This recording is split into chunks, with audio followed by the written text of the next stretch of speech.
Muito bem. Ainda temos alunos que estão entrando, mas se a gente não tiver silêncio, acho que pode ter uma disponível. Muito bem. Essa palestra, então, inaugura já essa abertura do sexto seminário do LEG. O LEG é o Laboratório de Economia e Gestão, que eu coordeno, com a professora Adriana Mino. O LEG tem como finalidade de fazer pesquisas, sobretudo voltadas para a economia nacional e para a política pública. Sempre tenho uma boa quota de estudantes de iniciação científica, bolsistas SAI e voluntários que ajudam nesse trabalho. Então, esse ano é o Chico, o Rafael, a Aline, a Alana, o Alexandre e a Ana Cristina. Muito bem, então muito obrigado a eles que estão dando apoio aqui na organização. Essa é a sexta edição desse seminário. Todo ano a gente criou esse seminário, esse grupo para fazer pesquisa justamente da economia regional, muito vinculada com o setor público, com o GPP. E agora já estamos na sexta edição, portanto já temos quase 7 anos. A gente faz pesquisa, cria produtos e nesses seminários se aproveita a oportunidade para divulgar os produtos e para convidar palestrantes de renome para que você tenha a oportunidade, então, de ter acesso a diferentes palestras de assuntos atuais. Na oportunidade, a convidada é Ana Fonseca, que é graduada em História pela Unicamp, fez mestrado em História Social do Trabalho na Unicamp e fez doutorado em História na USP. Ela coordenou o programa Bolsa Família de 2013 e 2004. Também trabalhou no Ministério do Desenvolvimento Social e ela é pesquisadora do Núcleo de Estudos de Política Pública da Unicamp, no qual eu também trabalho. Tenho a sorte de então conviver academicamente com a Ana, que agradeço muitíssimo a vida. Ela é uma pessoa extremamente ocupada e experiente, então uma grande oportunidade. Então, sem mais falas, passo a palavra então para a Ana.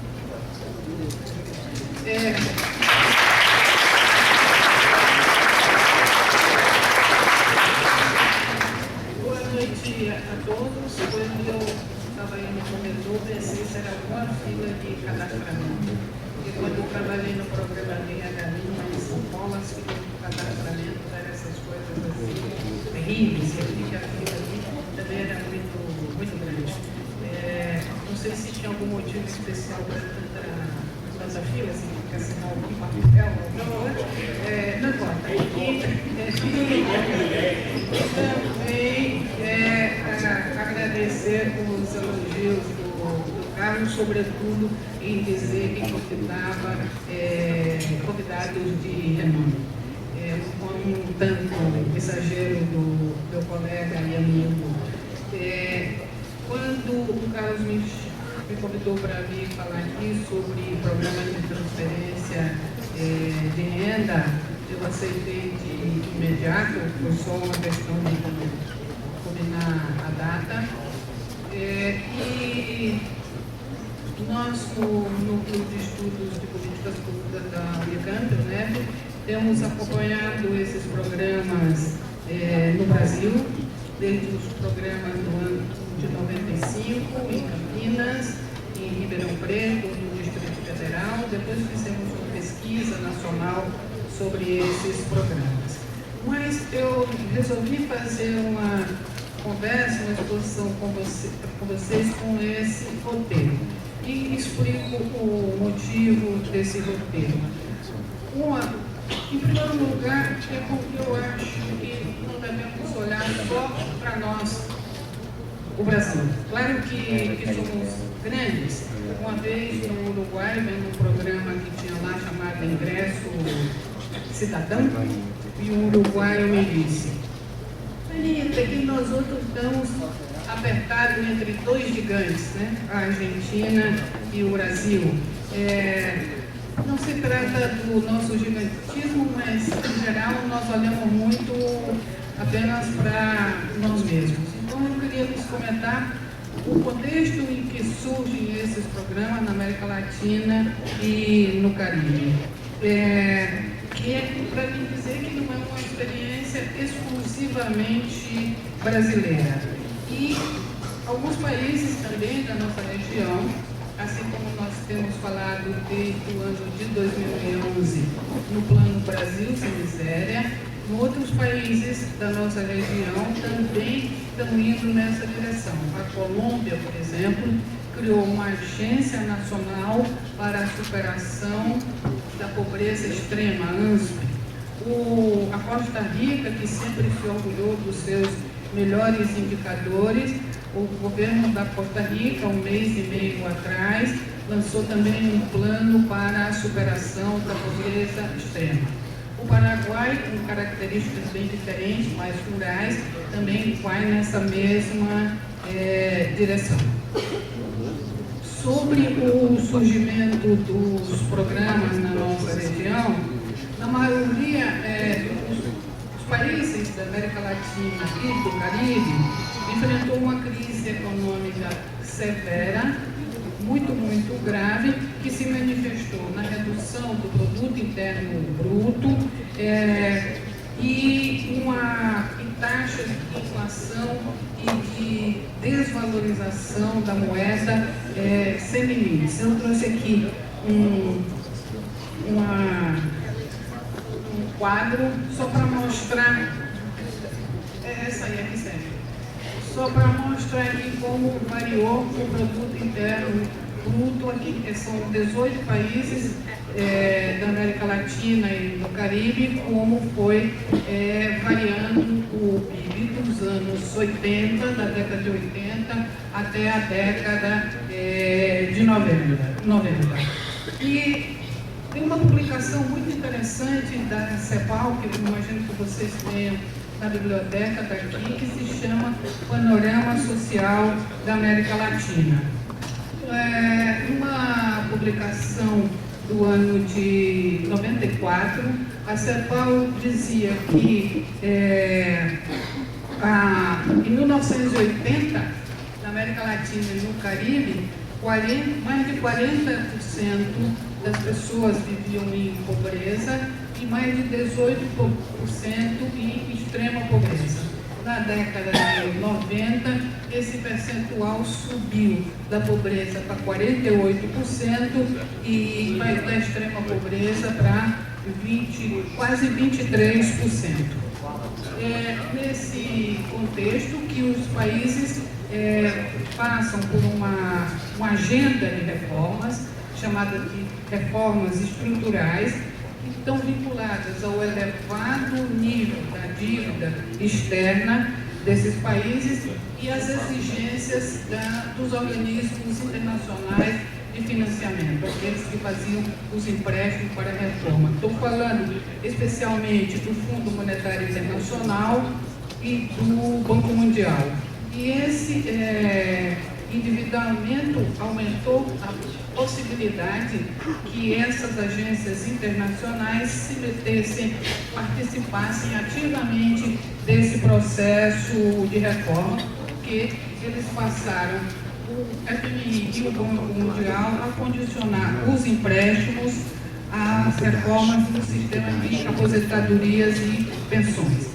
É desses anos que tem uma grande mudança nesses sistemas. Por exemplo, o Chile, que é o primeiro, no ano de 1981, privatizou completamente o sistema de aposentadorias e pensões. Todos os que já estavam dentro saíam para um novo sistema e ninguém entrava mais naquele sistema por suposto. Esse é o modelo que um professor de nome Mesa Lago chama de privativo, um modelo substitutivo ou privado. A contribuição ao sistema de aposentadorias e pensões, ele é previamente definido, mas aquilo que a pessoa vai receber ao final não se sabe, porque é uma capitalização e não sabe quanto isso vai gerar de recursos lá na frente. Depois do Chile, os países que foram por esse modelo foram o México e a Bolívia e El Salvador no ano de 98. Depois tem um outro modelo chamado paralelo, que não compete com o outro, os dois concorrem, como era o caso da Colômbia e do Peru. E finalmente um modelo misto, que eu tenho um pilar público que paga uma pensão básica, um pilar básico, e um pilar complementar, uma pensão complementar. Essas reformas têm como resultado, acho que, duas coisas que devemos prestar muita atenção. De uma provisão que é coletiva para uma que é individual. Eu aporto individualmente a Previdência Social. Do financiamento através de um regime de repartição, sistema de repartição simples, para um sistema de capitalização plena. E do Estado para o mercado como principal provedor de benefícios. Essas são as três mudanças, e mais que isso, e mais grave que isso, que algo que é básico na proteção social é a solidariedade. E aí se quebra o princípio da solidariedade como estruturante da proteção social. Quero dizer, eu aporto em relação àquilo que eu ganho e o resto que se dane, se rompe esse vínculo. Também nesses anos tem uma mudança no conceito de focalização. Focalização é uma palavra que está muito na moda, mas nos anos 70 essa palavra esse conceito dizia respeito à identificação daqueles que eram os problemas, identificar quais eram os problemas a serem enfrentados, ao desenvolvimento, a retirar, onde estavam os nós, os gargalos em relação à pobreza. Quando tem esse conceito, a ideia da focalização nesses anos é de programa para os pobres. Não é mais um cidadão participante daquela sociedade, é exclusivamente para os pobres. A terceira mudança que é muito importante são as chamadas redes mínimas de proteção social. Qual é o básico do básico do básico? E aí surgem os fundos de emergência social, os fundos de inversão social, todos eles datam desses anos e em praticamente todos os países da América Latina e do Caribe. E também surgem nesses anos os programas de transferência de renda, que diferente do que acontece nos países europeus, como a França, por exemplo, renda mínima de inserção, a França, a Dinamarca, a Bélgica, a Alemanha, tem programas de transferência de renda que pertencem ao campo dos direitos sociais, não é algo exclusivamente para os pobres extremos ou focalizados, todos têm direito. Então, os três pontos básicos desse período aqui é a reforma no sistema de aposentadoria e pensão, são as redes mínimas de proteção social, a focalização e os programas de transferência de renda. Agora vejam que coisa curiosa, ao mesmo tempo que os países da nossa região estão fazendo essas reformas, não sem muita luta, sem muita disputa e sem muitas idas e vindas, nós estamos à volta com a Assembleia Constituinte e com a promulgação em outubro de 88 da Constituição Federal, que cria um conceito fundamental, que é o conceito de seguridade social, que isso estava fora do nosso script. e a Seguridade Social, envolvendo a saúde, a assistência social como uma política de direitos e a previdência social. Há, com isso, uma desvinculação da proteção social, da obrigatoriedade de pagamentos ou contribuições aos sistemas, à previdência social. Porque até esse momento, nós tínhamos apenas duas coisas que estavam desvinculadas. Uma, as aposentadorias rurais, que os trabalhadores rurais não podiam, como dizer que tinham trabalhado ou contribuído, no valor de meio salário mínimo, e tínhamos algo chamado renda mensal vitalícia, que é do ano de 1974, para as pessoas de 70 ou mais anos. Era tudo o que existia. Mas vocês devem saber que, então, no Brasil, até esse momento, que todas as coisas que tínhamos estavam vinculadas à inserção no mercado de trabalho com carteira assinada.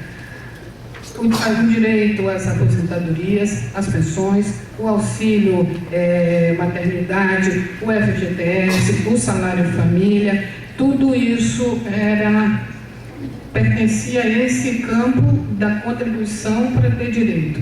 Tem uma pessoa muito importante na literatura chamado Vanderlei Guilherme dos Santos, que escreveu um livro interessantíssimo chamado Cidadania e Justiça, onde a carteira de trabalho era como um passaporte para a vida cidadã.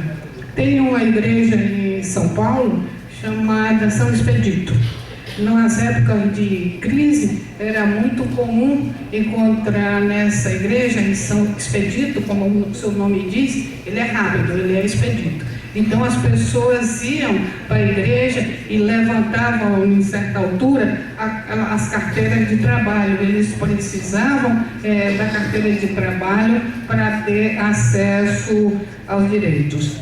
Então, os programas na América Latina, eles vão surgir nos anos 90, há uma grande concentração, eu preparei aqui o seguinte, uma grande concentração desses programas no ano de 2005, o PRAF, que é o Programa de Assignação Familiar, o México com o Progressa, depois Oportunidades, e agora estão o Carlos tem uma aluna, ou teve, que está estudando, como que chama? A marcha contra a fome, né?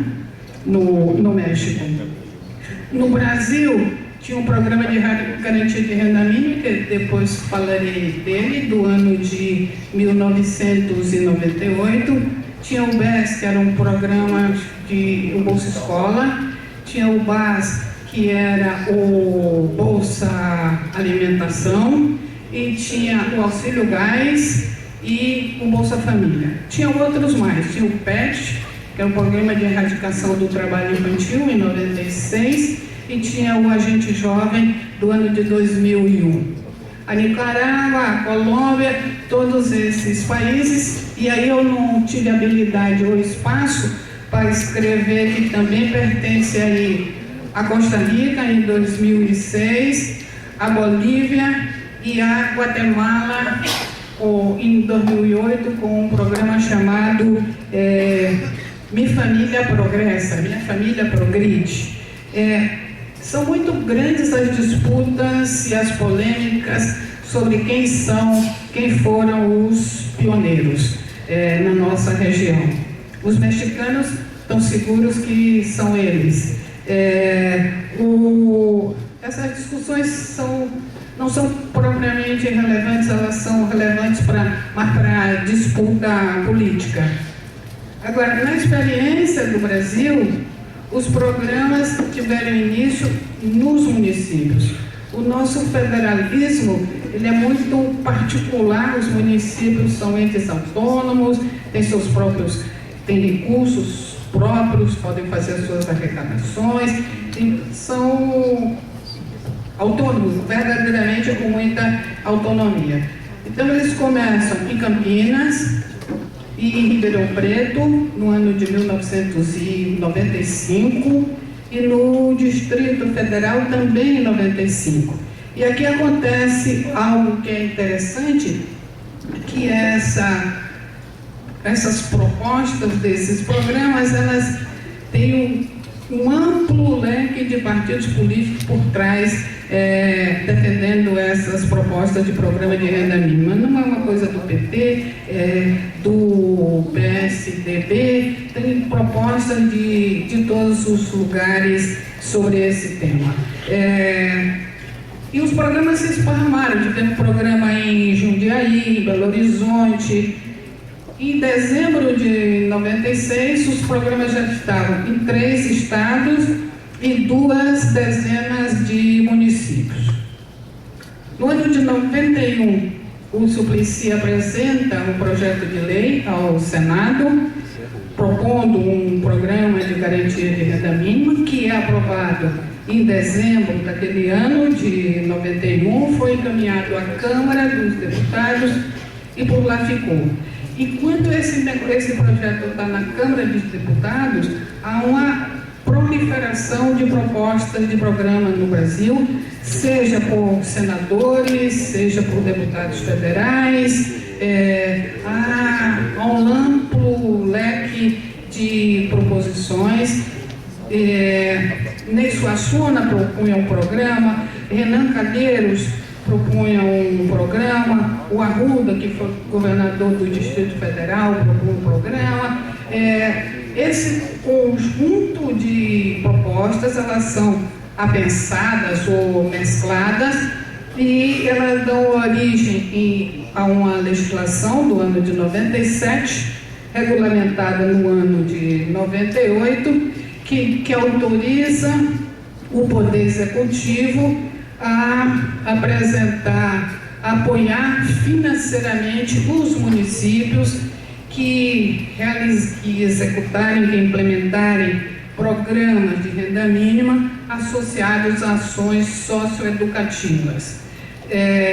Essa legislação do ano de 98 tinha uma estratégia de implementação que ia chegar em 2002 nas capitais ou regiões metropolitanas. E aqui eu juntei para vocês umas informações sobre... Eu vou nesse de cima, Carlos? Sobre as propostas que circulavam no Brasil. Então, em 75, esse professor morreu há 2 anos atrás, chamado Antônio Maria da Silveira. Ele propõe um programa de renda mínima do tipo imposto de renda negativo. Depois eu falo sobre isso. O Edmar Baixa e o Mangabeira Unger também ia na mesma direção. O Suplicy daquele ano de 91, porque ele foi mudando até chegar na renda básica universal, também tinha um programa dessa natureza. Digamos, resumindo para vocês do que se tratava, eu estabeleço um nível para isenção do imposto de renda, estabeleço um teto e pago um percentual dessa diferença àqueles que estão muito abaixo do nível de isenção para pagamento do imposto de renda. Essa é a ideia do imposto de renda negativo, que é um programa que existe há muitos anos nos Estados Unidos. Em 96, o programa de erradicação do trabalho infantil no Ministério da Previdência e Assistência Social.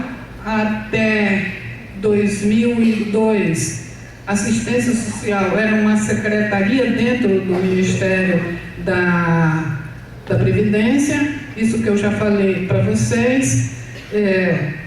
Campinas, Ribeirão Preto e Distrito Federal, a legislação de 97, aí o Bolsa Escola no MEC, na gestão do professor Paulo Renato, o Bolsa Alimentação no Ministério da Saúde e o Agente Jovem também no Ministério. No 2002, 2002 tivemos o auxílio gás, esse é um momento de elevado aumento do preço do gás.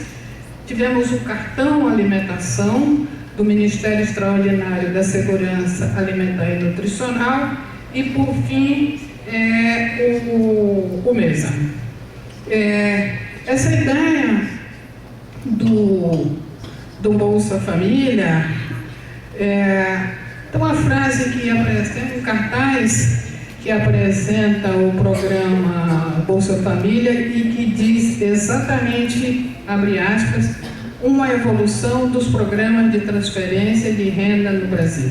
Quero dizer que não foi o presidente Lula, não foi o PT, que há uma experiência nos estados e municípios que antecedia a tudo isso e que havia experiência com os programas e que isso permitiu chegar ao Bolsa Escola, ao Bolsa Família. Essa ideia da unificação dos programas, ela estava presente no programa de governo do Lula, estava presente no relatório do governo de transição e foi para a Câmara Social no ano de 2003. Do ponto de vista do diagnóstico, o que nós tínhamos era, naqueles anos, fui errado? Nós tínhamos uma intensa pulverização dos recursos públicos, um elevado custo administrativo, eu falo disso, uma superposição de público-alvo dos programas, uma competição entre os ministérios,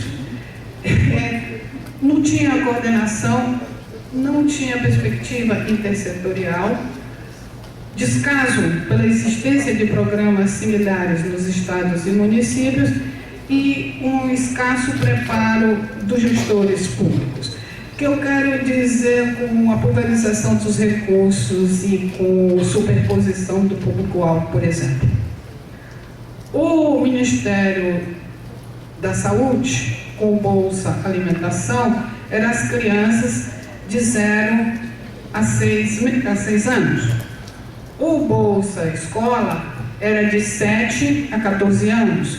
Acontece que uma família tem uma criança de 5 e outra de 8. Então, era a mesma família duplamente. O que isso também eleva demais o custo administrativo, porque aqui pagar ao banco, no caso a Caixa Econômica Federal, pela emissão dos cartões, pelos saques, pelos depósitos, era uma coisa extraordinária e cada um fazia o seu. Se já dentro de um ministério é difícil olhar para os lados, dentro de um próprio ministério, imagine com todos esses ministérios gerindo programas.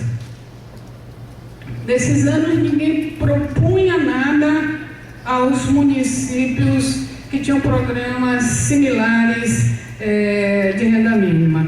Eu tive uma experiência particular com isso, quando trabalhei no programa de renda mínima do município de São Paulo. Tínhamos lá o Bolsa Cidadã do governo do estado, tínhamos o Bolsa Escola do governo federal e a Marta fez o programa de renda mínima. Ora, impossível semelhante coisa. Os pobres são os mesmos, não são os pobres que pertencem ao governo federal, outros pobres que pertencem ao governo do estado, outros pobres que pertencem ao município. E muitas vezes esses pobres são até vizinhos. Então, fazer essa unificação foi algo muito difícil, e embora tivéssemos podido fazê-la parcialmente em São Paulo, contando com a boa vontade do então governador Mário Covas, nesse momento já bem enfermo, com o Paulo Renato não fomos bem sucedidos, porque já ia mudar aquele programa de 98, de fato foi lançado o Bolsa Escola no ano de de 2001, mas isso dá um pouco de ideia. O que eu quero também falar aqui, esse descaso, quando eu estou falando de olhar para o que já existe, e digamos, eu estou aqui no município, eu pago R$100 essa família, e essa família receberia, pelos critérios do programa federal, R$30. Eu proponho que ele só complemente a renda para essa família ter os 100, para chegar aos R$100. E diga a mim, município, que com essa diferença eu aplico o meu programa, incorpore mais gente. Isso faz parte dessas pactuações. Precário preparo dos gestores não é nada especial contra os gestores, mas esses gestores, imagino que nas 5.600 e tantas municípios com recursos humanos pequenos, com uma verdadeira afã de cadastramento por Bolsa Escola, por Bolsa Alimentação e, sobretudo, para o auxílio gás, isso deixava os gestores enlouquecidos. Tem uma avaliação do TCU sobre esses anos que não tinha nada de mal com os gestores, era que a velocidade desses cadastramentos era impossível de acompanhar. E também recursos humanos não estão preparados para participar, não se treinava para fazer um cadastramento e as bases de dados, os equipamentos não eram adequados, enfim, tinham várias dessas coisas. Esse caminho da unificação ele foi longo, acho que levamos praticamente 9 meses. Não acho tão longo, porque se uma pessoa nasce aos 9 meses, está de bom tamanho, né? Mas ele envolveu, era um grupo interministerial formado pelo Ministério da Educação, que é um ministério importante no país, e é um ministério importante também em termos de orçamento, que tinha um programa. O Ministério da Saúde, que é outro grande na sua agenda e nos seus recursos. O então Ministério da Assistência e Promoção Social, que é criado nesse ano. O Ministério de Minas e Energia, que tinha o auxílio gás. O Ministério do Planejamento, Orçamento e Gestão. E a Caixa Econômica Federal. Esses são os que participam desse grupo, dividido em subgrupos temáticos, cadastro, monitoramento, desenho. Essas reuniões eram realizadas assim, depois isso era levado aos secretários executivos, depois aos ministros, por último ao presidente da República. Por fim, os debates foram realizados na Câmara Federal, na Comissão de Família e Seguridade Social, da Comissão de Seguridade e Família da Câmara dos Deputados, levado aos conselhos setoriais, Conselho da Assistência, Conselho da Saúde e outros. As reuniões com os prefeitos e governadores, porque, como eu falei, já tinham muitos programas próprios nos estados e municípios, e reuniões com os governadores e secretários. Para que vocês tenham uma ideia do que foi esses anos, eu coordenei esse programa e eu tinha como tarefa, e o programa foi lançado no dia 20 de outubro de 2003. E a minha tarefa era colocar no programa 3.600.000 famílias até o final daquele ano de 2003. Foi necessário fazer a migração dos diferentes programas para que isso acontecesse, porque tinha uma parte que estava no Bolsa Escola, outra no Auxílio Gás, outra no cartão alimentação, outro no Bolsa Alimentação. Eu fiz um slide sobre isso, para que eu precisei de 5.900.000 famílias para fazer 3.600.000, sem colocar nenhuma família nova, e saiu a módica quantia de 90 milhões a menos aos cofres públicos só por essa operação. Aqui eu tenho o Bolsa Escola, em setembro, com 5 milhões de famílias. O Bolsa Alimentação com 1.700.000, o cartão alimentação e o auxílio gás. Para fazer o Bolsa Família, eu vou tirando daqui, esses vieram para cá, esses vieram para cá, esses vieram para cá, e esses, por último, vieram para cá. Isso foi um processo de migração das bases de dados, porque também poucos deles tinham as suas bases, eles tinham, alguns desses programas, suas próprias bases de dados, porque eles são anteriores à legislação do cadastro único. O valor médio do benefício nesse ano aí do Bolsa Escola era de R$ 24,80 e do Bolsa Alimentação R$ 21, e o auxílio gás pagava R$ 15 a cada 2 meses. Quanto tempo eu tenho? Porque tu disse que ia me avisar, antes que eu me prolongue demais nesse assunto. 10 minutos. Bom, você sabe que fazer essas coisas sempre... quais foram os acertos, que é uma pergunta que vocês podiam me fazer, para fazer essa unificação? Em primeiro lugar, começar com as famílias que já estavam na base de dados do cadastro único. Decisão número 1. Eu acabei de dizer que o cadastro único é posterior ao Bolsa Escola e ao Bolsa Alimentação. Assumir os compromissos do Ministério da Segurança Alimentar e Nutricional, que tinha o cartão alimentação, que era a prioridade para as famílias residentes no semiárido.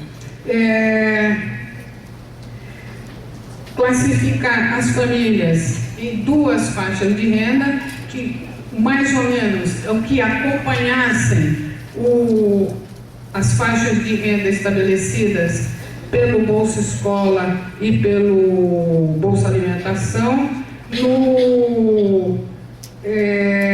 No Bolsa Escola, o teto era R$ 90 e no Bolsa Alimentação era R$ 100.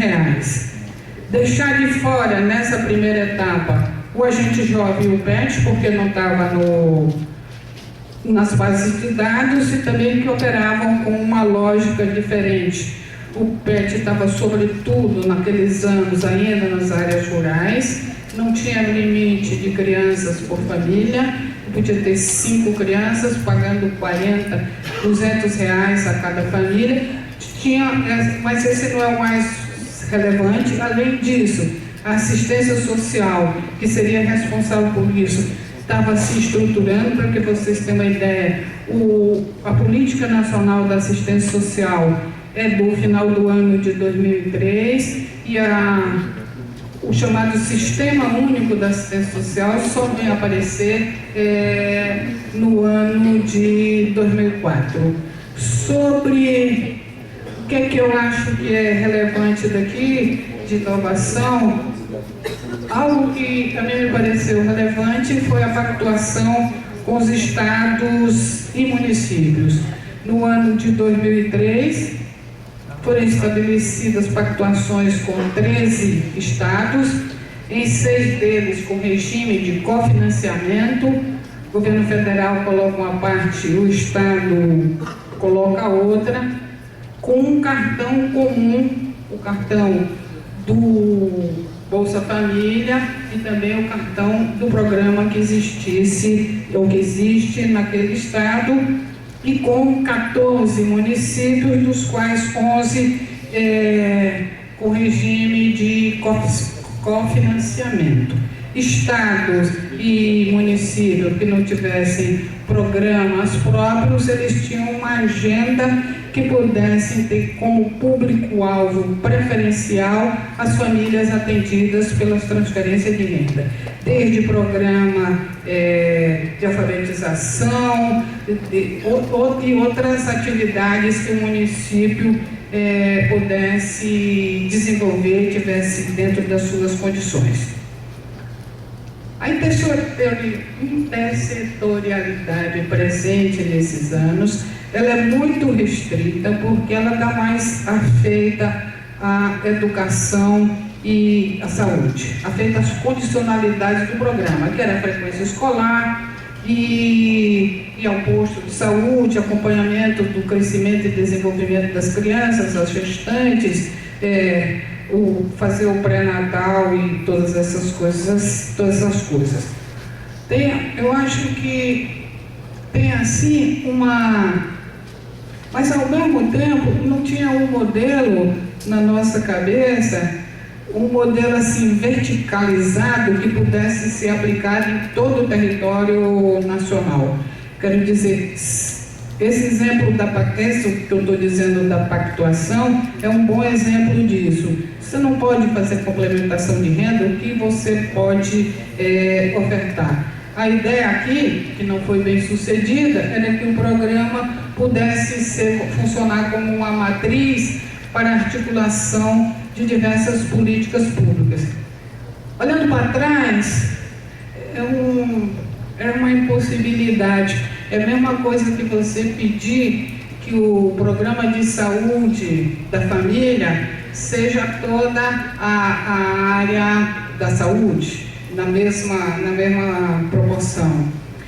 Então, era uma intersetorialidade restrita, circunscrita a um programa específico que não constitui a essência mesmo da intervenção governamental, que eu acho que isso só vai acontecer na fase seguinte, com o Plano Brasil Sem Miséria, que esse sim tem uma intersetorialidade mais abrangente, que junta diversos ministérios.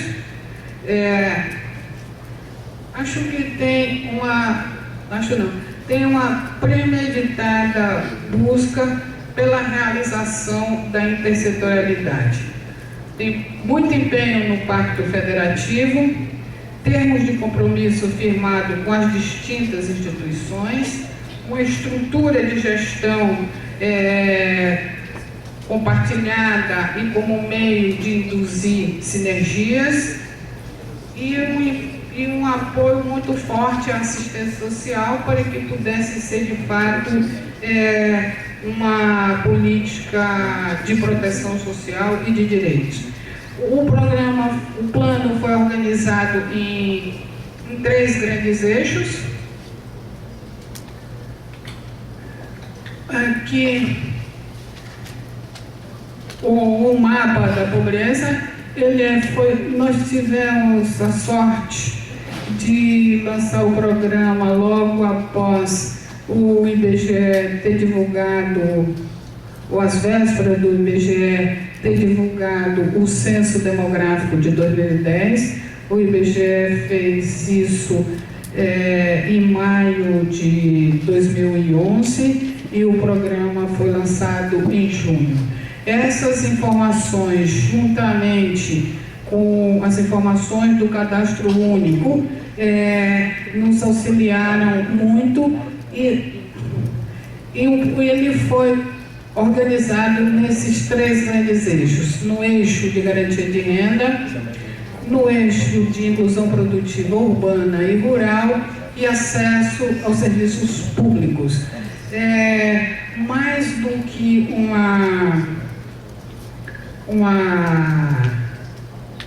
Aqui, creio que é o momento em que saímos de maneira mais consistente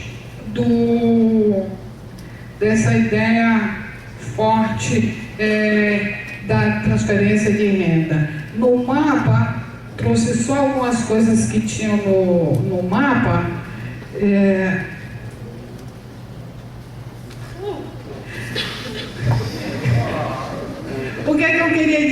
sobre a pobreza conforme o mapa? É que a pobreza tem nome, a pobreza tem idade, a pobreza tem sexo, a pobreza tem raça ou tem cor, é o que segue.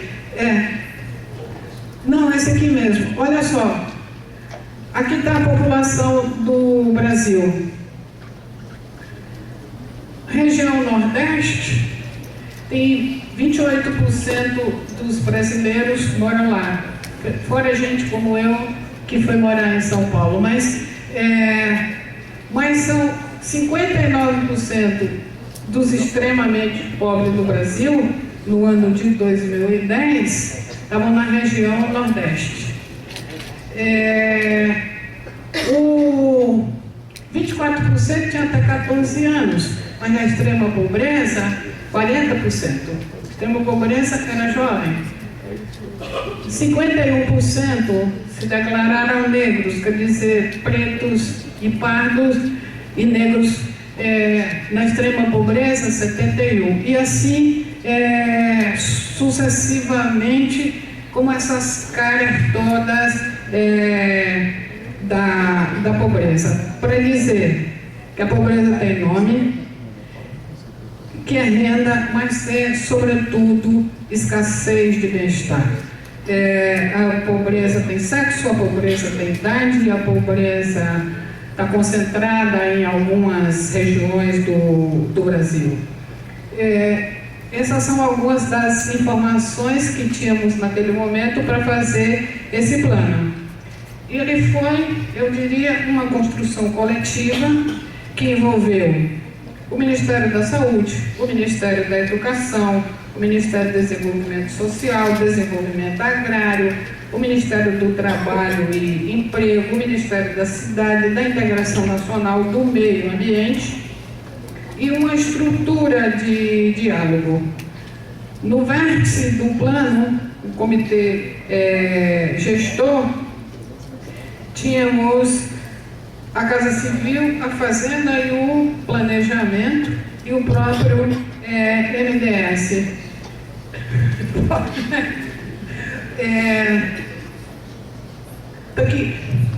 Aqui, CC é a Casa Civil, Ministério da Fazenda, Ministério do Planejamento, Orçamento e Gestão e o MDS. Esse comitê gestor é presidido pelo presidente da República. Na segunda linha, temos um grupo executivo, que são os secretários executivos desse ministério. Na linha de baixo, temos todos esses outros, de novo, Casa Civil, Fazenda, Planejamento, MDS, Desenvolvimento Agrário, Educação, Saúde, Ministério da Cidade, Ministério do Trabalho, Ministério da Integração e Secretaria-Geral. E aqui tinha a Secretaria Extraordinária para a Superação da Extrema Pobreza e os comitês ministeriais E dentro dessa SESEP, essa secretaria, tinha todo o encargo de fazer o acompanhamento e o monitoramento das metas que foram pactuadas com os distintos ministérios. Outra decisão importante desses anos foi o cadastro único como a principal ferramenta para gerir os programas, não só das transferências de renda, mas também para que sirva aos governos e sirva a todos para reconhecer a multidimensionalidade da pobreza, identificar os déficits de acesso à água, de energia elétrica. No ano de 2000, no censo de 2000, nós tínhamos cerca de 3 milhões de domicílios sem energia elétrica no Brasil. Não é isso, dona Rosana? No censo de 2010, eram 728 domicílios ainda sem energia elétrica e sem esgotamento sanitário e tal. O Carlos disse que eu tenho 5 minutos, então eu queria só dizer algumas pequenas coisas nesses 5 minutos.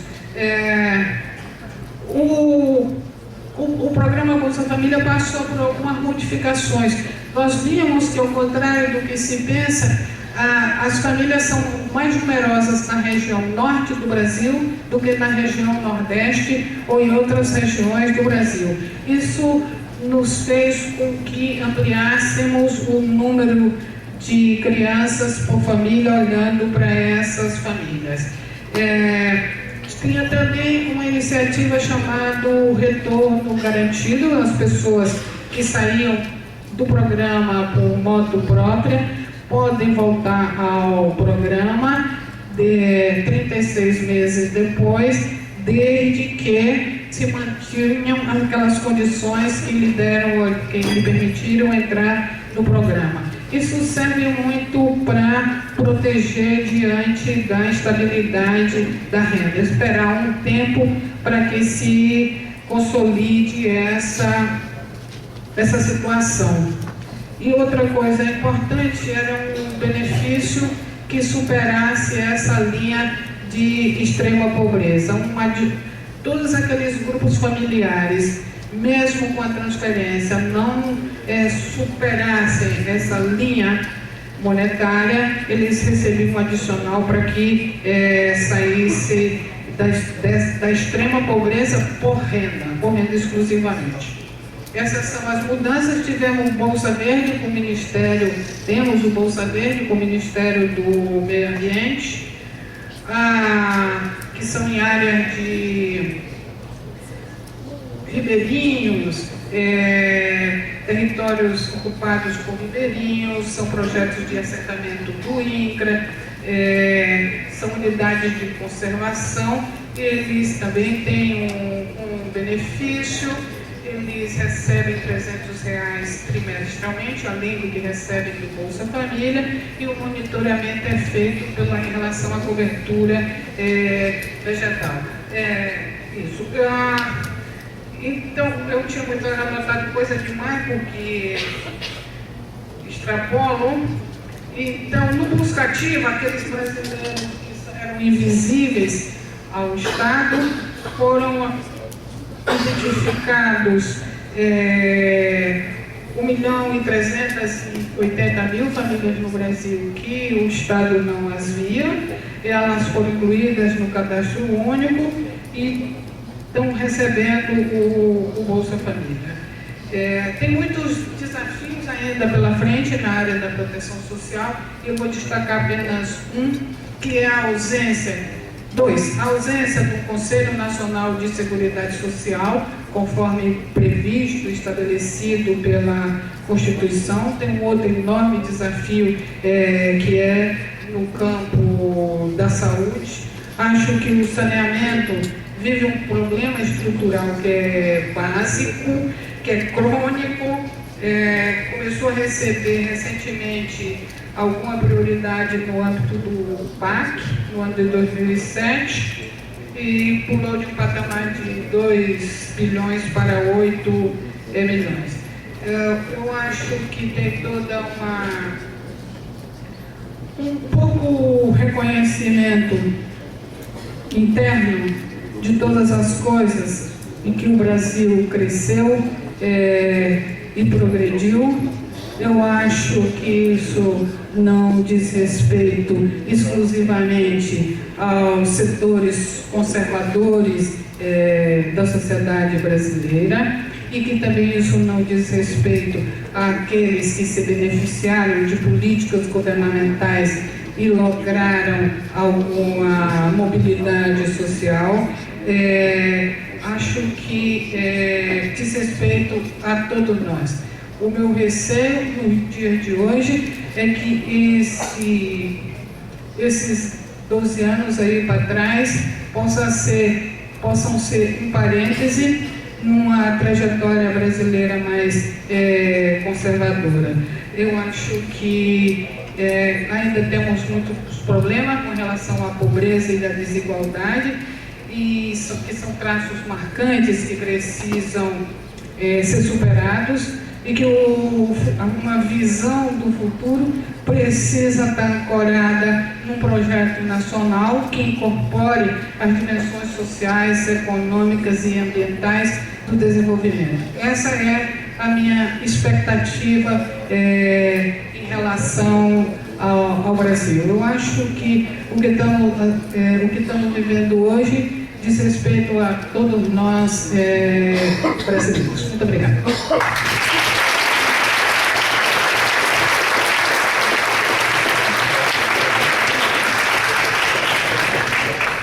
Muito obrigado, Ana.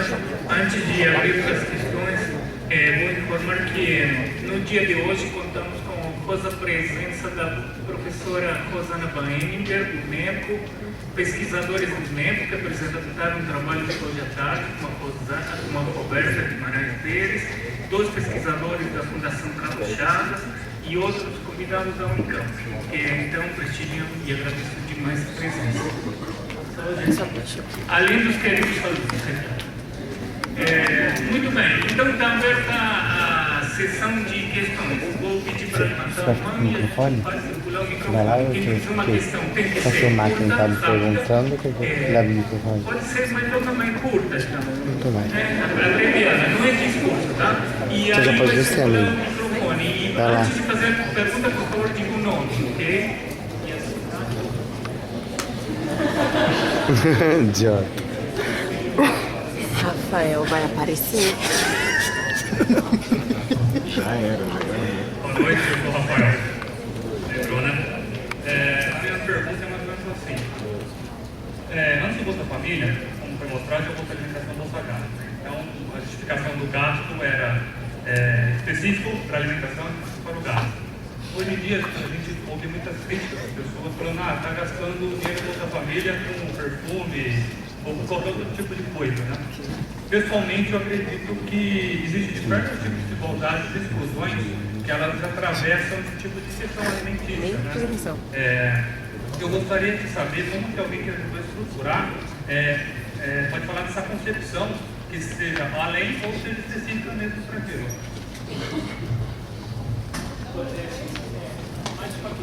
Mais 2. Outra questão aqui. Chico, vai, tira a foto de frente. Professora, meu nome é Matheus, sou aluno de Gestão de Políticas Públicas do 4º ano. E eu queria que a senhora falasse um pouquinho mais, quando a senhora falou no final agora, tem medo desses 12 anos serem apenas um parênteses dentro desse processo de evolução no Brasil. Eu queria que a senhora falasse só um pouquinho mais sobre isso. Você quer ajuda?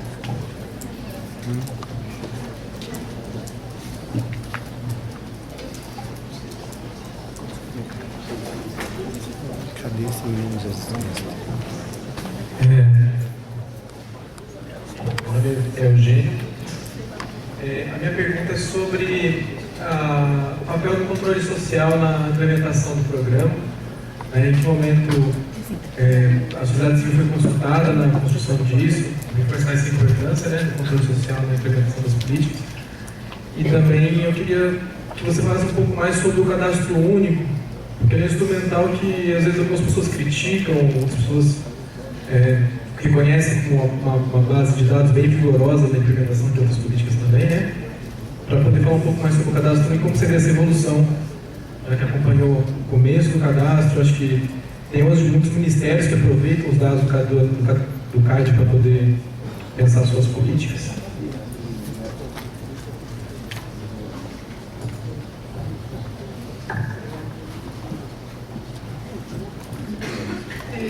Rafael, verdadeiramente existe muitas críticas se o dinheiro do programa está sendo bem usado. Eu tive uma experiência no município de São Paulo, quando coordenei o programa lá, que o senhor veio para mim e disse que o povo que recebia o programa de renda mínima era bebendo cachaça. Aí eu disse, olha, tem um termo de compromisso. Qual é o compromisso dele? É como um contrato. As crianças têm que estar na escola. A saúde tem que estar em dia, pela cartão da saúde. Se ele quer fazer uma fezinha no jogo do bicho, se ele vai fazer outra coisa, desde que os compromissos estejam sendo cumpridos, isso não me diz respeito, tá certo? Eu acho que, em geral, nós temos muita suspeição sobre as pessoas pobres, mas a pobreza não é uma questão de caráter de cada um, né? A pobreza é resultado de uma sociedade, em geral, muito hostil aos mais pobres e que o vê de maneira muito preconceituosa. Então, eu penso que as pessoas têm direito, como eu tenho, de gastar o meu dinheiro em que eu bem quiser e entender. E se for uma coisa grave, a polícia que me captura. Tirando isso, não tenho nenhuma objeção em relação ao uso do dinheiro, tá certo? A gente nunca vê, nós nunca sabemos quem caiu na malha fina, mas vai ter uma pessoa que está ali, não está justo no alvo, né, no centro do alvo, que está recebendo alguma coisa e já vira um inferno a vida daquela pessoa e daquelas famílias. Os que são pegos na malha fina não tem a menor ideia. Mateus, sobre o parênteses, eu estou ficando surpreendida com essa onda muito conservadora, e a experiência brasileira recente me faz ter um certo temor. Eu penso lá atrás, com Getúlio em 54, eu penso no Goulart aqui no golpe. Claro que nunca foi um intervalo de tempo tão grande como esse, mas eu tenho preocupação com o futuro e que esses 12 anos possam ser um parênteses. É esse o sentido que eu quis dizer. Acho que o Brasil precisa avançar e precisa avançar muito, mas eu sinto muito orgulho das coisas que o Brasil fez ao longo desses 12 anos. Eugênio, controle social e cadastro único. Quando lançamos o plano Brasil Sem Miséria, teve uma rodada de diálogos com a sociedade civil, houve representação, desde os sindicatos, as confederações da indústria, do comércio, desde as igrejas, os afrodescendentes, os católicos, o IBASA, acham ele, teve um grande debate para apresentar o plano. Está na estrutura do Bolsa Família o controle social no plano dos municípios. Em geral, quem tem participado e está mais perto aí são os centros de referência da assistência social.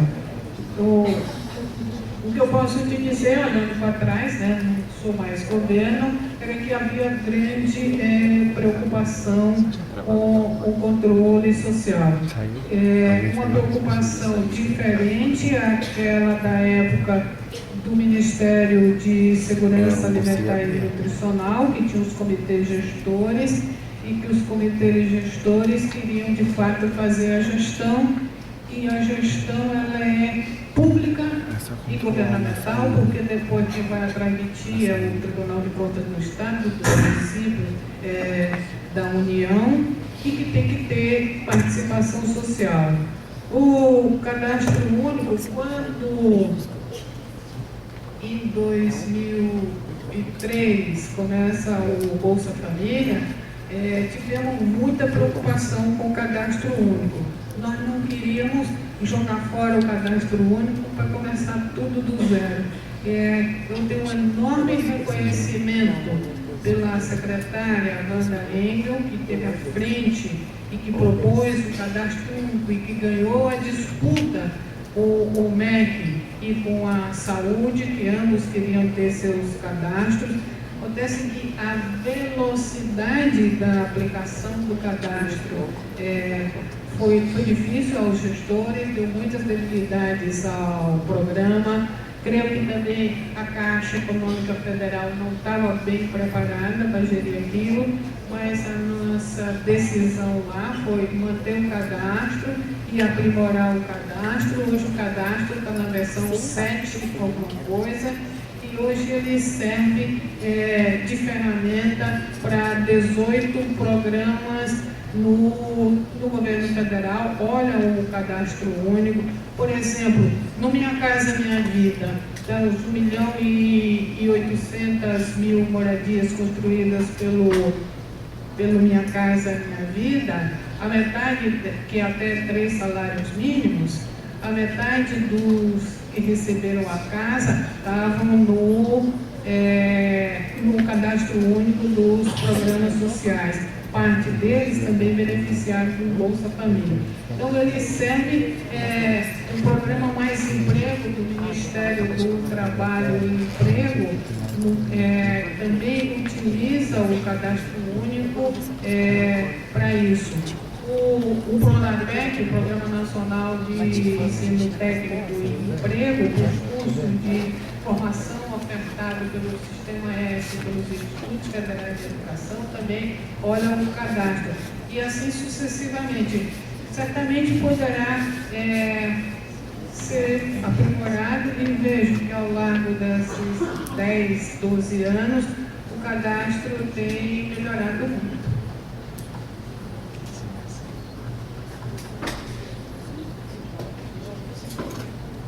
Muito bem. Outra rodada, mais 3 questões.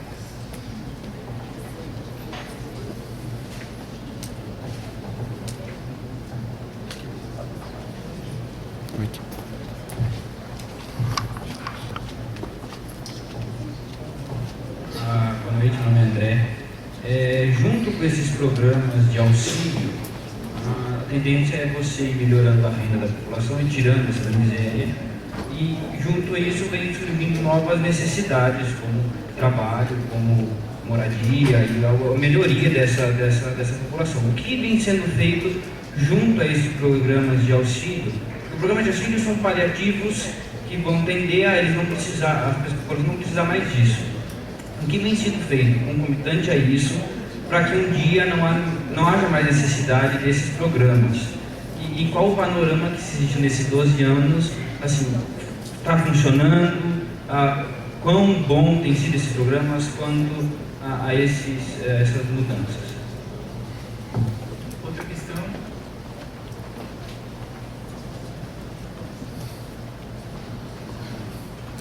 Não precisa controlar a presença. Não é isso que eu ia precisar. Boa noite, meu nome é Marcos. A minha pergunta é referente ao mercado. Atualmente, tem muita gente que trabalha sem registro, que tem uma renda considerada até alta, mas que vive num momento de certa insegurança financeira. E eles não necessariamente contribuem para a Previdência e não têm vários direitos, mas eles constituem um grupo familiar e têm uma renda elevada. E eles muitas vezes recebem esses programas que contribuem para a sociedade, mas teria outras famílias que precisariam mais. Como que funciona o cadastro único nesse sentido e para o acompanhamento desse momento dessas famílias? Essa última questão, podemos encerrar com essa? Tem uma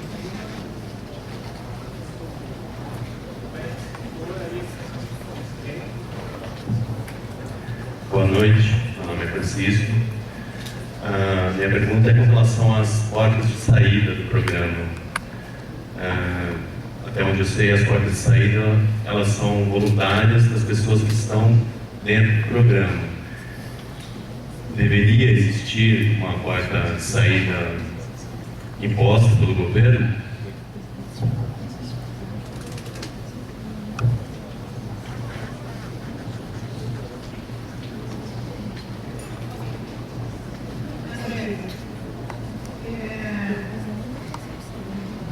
Sobre o auxílio como algo temporário, sabe, na experiência internacional, um país como o México, quando fez o Progresso Oportunidade, ele pensava que em 2 anos ele resolvia a situação dessas famílias. Não, são 5 milhões de famílias. O programa está agora com uma geração, são quase 12 anos. Acho que, diferente da experiência brasileira, nós temos o Plano Brasil Sem Miséria olhado para as diversas manifestações da pobreza para além da renda. Por exemplo, quando eu falei ali dos eixos do programa, inclusão produtiva, urbana e rural. Na inclusão produtiva rural, o que se fez? Com a assistência técnica rural, com os capacitadores contratados por meio de chamada pública para os agricultores familiares, sementes e mudas ofertadas pela Embrapa, um recurso que é fomento, não volta, a pessoa não precisa pagar pelo valor de R$ 2.400 para fazer pequenas reformas para a sua produção, acesso aos mercados institucionais. Sabe que o PNAE, que a gente, na minha geração chamava de merenda escolar, agora não é politicamente correto, que é o Programa Nacional de Alimentação Escolar, 30% do volume de recursos para alimentação escolar deve ser comprado dos agricultores familiares. Então, acesso ao mercado, energia, água, que eles chamam da segunda água, que é a água para a produção. Isso é parte dessas portas, talvez das portas de saída do qual o Francisco falava ali há pouco. A luz para todos, água para a produção, semente, assistência técnica, fomento e acesso aos mercados institucionais, o PIAAC, é o Programa de Aquisição de Alimentos, e o PRONAF, que é o Programa Nacional da Agricultura Familiar, uma coisa que se chama compra e doação simultânea. Eu compro o teu e aí eu dou para uma instituição, uma instituição socioassistencial para fazer as suas atividades. Também os governos estaduais, os governos estaduais e municipais têm comprado esses alimentos, seja para as universidades, seja para presídios, seja para hospitais. Então, garantindo uma melhor inserção no mercado. O Pronatec tinha uma coisa, André, que os 70% das pessoas adultas do programa Bolsa Família, elas trabalhavam. Porque elas têm uma renda que não é constante, né? Sofre muita oscilação. E aí tem o Pronatec, o MEC, o MEC que paga os cursos são instituições de excelência, como o Senai, o SENAC e os Institutos Federais de Educação. Todos nós tivemos que aprender aí, porque essas instituições do Sistema S estão acostumados a trabalhar com gente muito de outro nível, e eles estão ofertando cursos desde gente que tem o letramento inicial. O Ministério do Trabalho e Emprego fez ensino e intermediação de mão de obra, que foi muito bem sucedido. Então eu vejo, nesse campo do trabalho, eu vejo iniciativas bem sucedidas. Eu acho que no acesso aos serviços ainda tem muito o que fazer, sobretudo no que diz respeito às creches. Eu odeio quando eu digo que as creches são para mães, já vou dizendo isso. As creches não são para mães, são para crianças. Que normalmente são as mães que têm que cuidar das crianças, então precisam das creches para as mães se liberarem. As crianças precisam ir para as creches, são poucas as creches, mesmo o Ministério do Desenvolvimento Social, dentro do repassado recursos ao MEC para vagas em creches, conseguiu muitas vagas, mas é muito pouca vaga ainda. Acho que precisa ampliar isso. Na área da saúde, mesmo com os mais médicos, ainda falta atenção básica. A saúde padece de uma coisa terrível, que é o seu financiamento, porque o Conselho Nacional de Seguridade Social nunca existiu, porque os recursos da saúde são acompanhados desde lá atrás, desde o governo do presidente Fernando Henrique Cardoso, e continua até hoje, por uma coisa chamada DRU, que é desvinculação de receitas da União, que abocanha parte desses recursos para outras atividades prioritárias do governo. Com a CPMF, na época do ministro Jatene, se tentou ter mais recursos para a saúde. Nem todo esse recurso foi para a saúde. Depois veio a emenda constitucional 29, na área da saúde, para ampliar a oferta de serviços de saúde.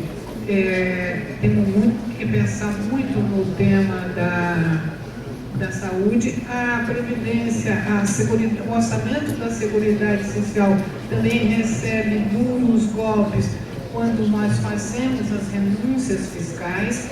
As empresas deixam de pagar o que tem que pagar sobre a folha de salários. Isso atinge diretamente o orçamento da Seguridade Social. Ao contrário do que se diz, a Seguridade Social no Brasil é superavitária. O que acontece é que o compromisso legal do Tesouro repassar aquilo que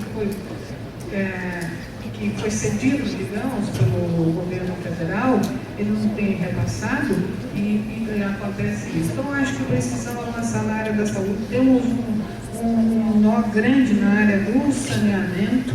Saímos de 2 bi em 2007 para 8 bi em 2011, ainda é muito pouco para o saneamento. O saneamento é fundamental também por conta dos vetores transmissores das enfermidades. Enfim, tem uma agenda ainda grande, mas para que a gente possa olhar para a pobreza não só como essa coisa da renda. Se fosse só por renda, aquele benefício extra, o benefício para a superação da pobreza extrema que o governo tem pago a 4.800.000 famílias, estava resolvido. Não dá, porque a pobreza não é só uma questão monetária. Então eu acho que esse tema da inclusão produtiva urbana e rural, que responde à questão do Francisco, olhando as portas de saída, mas sobretudo pensando a ampliação do bem-estar social, ainda temos muito trabalho pela frente. O Brasil tem muito trabalho pela frente. Muito bem. Muito obrigado, Ana Fonseca. Obrigado mesmo pela sua contribuição. Muito obrigado aos pesquisadores, professores e aos alunos. E com isso encerramos a primeira jornada do Seminário do LEG, que continua amanhã. Amanhã à tarde tem uma apresentação de C e à noite tem uma palestra do Sérgio Salles,